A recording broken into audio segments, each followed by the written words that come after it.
Alright, we're running. Hello, my name is Tessita Blanco, the Artsy sister, and this is chapter 9, part 2 of Saturnastra, Marduke. Alright, the adventure continues. Seconds later, the real show began. The entire window lighted up like an inferno. From the burning ground rose hellions of fire demons. Some looked like wolves, tigers, and other carnivores.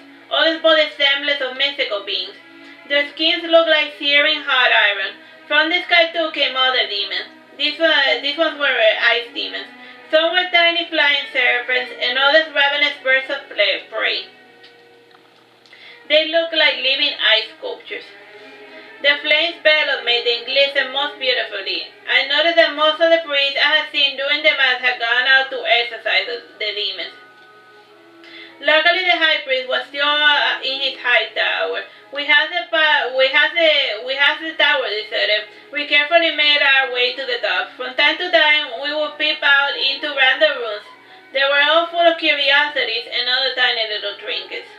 Many a times I had to remind my team of what we came for. From time to time, we would run into a priest.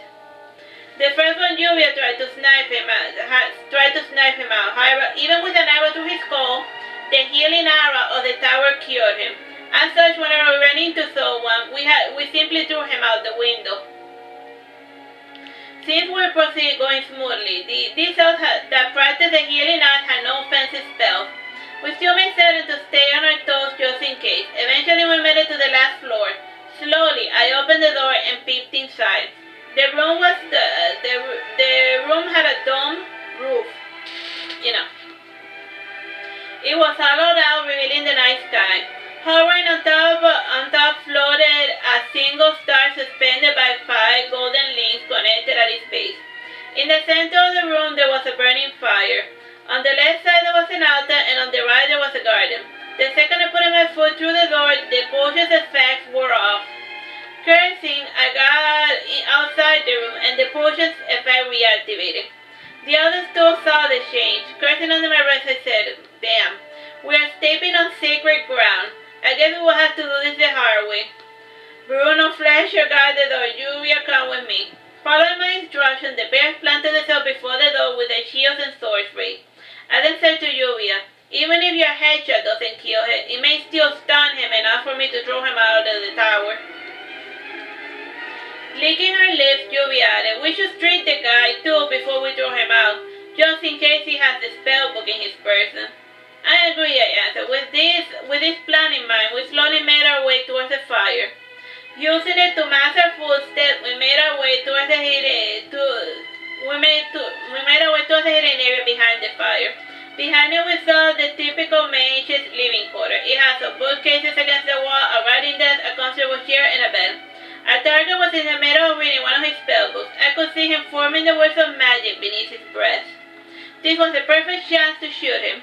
Lluvia drew her arrow and prepared to strike him at my signal. I, however, delayed the order. I got enough force like a tiger and slowly made my way towards the high priest. When I was within a meter from the high elf, I gave the signal. Lluvia shot in quick succession 5 arrows. The first one struck the elf in the eye, the second in his mouth, and the third pierced his neck, and the fourth and the fifth struck his heart. Much as I feared, the elf was fully healed within a matter of seconds. Still, that gave me enough time to draw my longsword and decapitate the mage. 2 broad strikes were all it took to have his head rolling. The head was still very much alive, his face contorted into the most vicious grimace I had ever seen. He started whispering words of magic. I was not about to wait for him to finish casting. As Kano had taught me, with mage speed is the key. With all my strength, I threw his head at the crystal window. The window cracked, and the head flew outside. In the air, it was recovered by one of my sister's ice demons. And this ice demon started to completely devour the head, only leaving the skull behind. As soon as the head was devoured, the fire in the room went out. The body that the head left behind turned to dust. In the darkness, I searched the rows and found the book my sister wanted. When I touched the book, it felt as if I was struck by lightning. Oh yeah, the time? 10 minutes. I quickly dropped the book into the elf's rose. By now, Lluvia had come to my side. She touched the book, and it shocked her. Putting her injured hand hand to her lips, she said, "How do we move it?"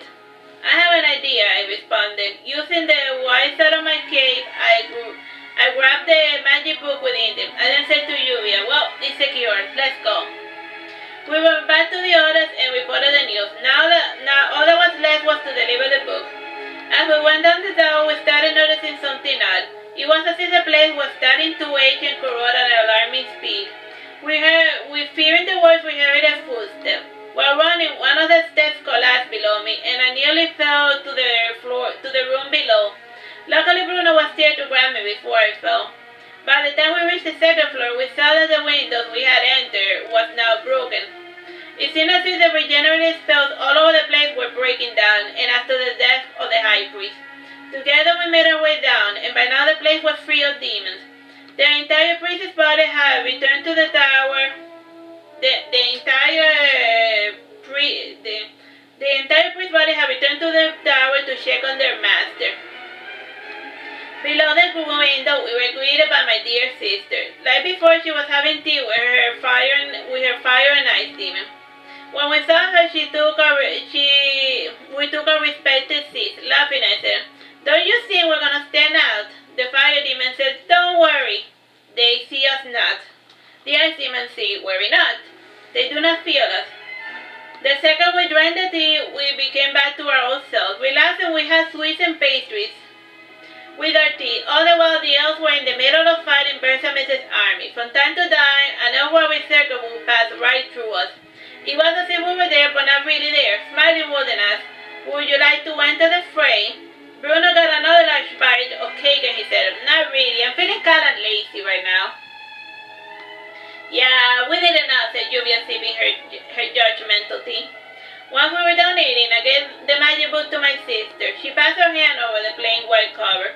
When she opened it, she said, "The sneaky bastard." Fletcher added, "Isn't that the book you wanted?" Looking through the pages, she said, "It is, but half this spellbook is filled with black magic." This bit of news piqued my interest. I said to my sister, "What better way to hide black magic than by clothing it in white magic?" Juliet added, "Is that the reason why the book kept shocking us?" "More or less," added Wooden. "You see, the first spells and the last spells are white. The spells in the middle of the book are most wicked." "How so?" asked Bruno, interested. The time? 7 minutes. Technically speaking, longevity and resurrection spells might be considered black magic. Both do heal you, in a sense. The means of obtaining the desired effect are most wicked indeed. Saying this, my sister gave the book to the flame demon. It got incinerated the moment it felt his touch. "I know," Lluvia said, "all that work for nothing." Smiling, my sister said, "I have photographic memory." "What's photographic?" asked Fletcher, scratching his beard. "It means I remember everything I see," answered my sister. After 7 magnificent hours, the battle was over. The prisoners were assembled before the ruined mage tower. From time to time, we would hear the berserkers asking for our whereabouts.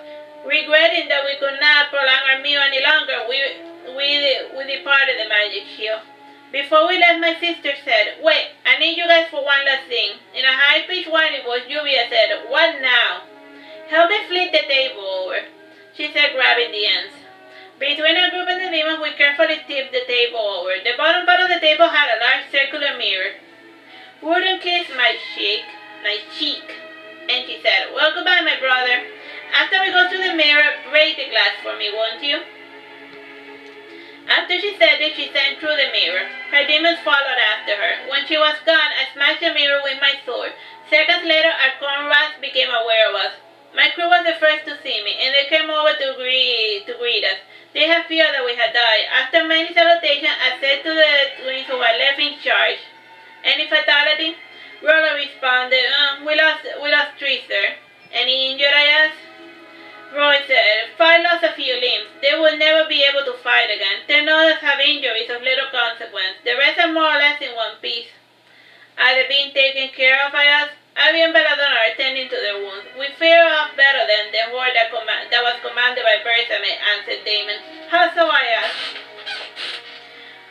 "Well, let's say that Bersame had through all who stood in his way, friend and foe alike," added Roy, making a sign of decapitation with his hand. After this brief interchange, I made a report to Berthame. I saw how managed to omit my sister's assistance. When I was done, I saw his eyes flashing red in anger. Just as swiftly his anger dissipated. He then said, "There is something you're not telling me." Standing my ground, I said, "Reasons beyond my control had tied my tongue." Not convinced, Berthame approached me. I stood still like a statue. The giant of a man kneeled before me and held my head between his two hands. Softly he said, "Open your mouth." I obeyed him. I do not know what he saw within. After he rose, he said, "I see. So the mage that assisted you casted a mute spell that prevents you from speaking about him." "What did your mage want?" inquired Berthame. "Tea," I said. Alright, that's the end of the chapter. Bye bye and God bless.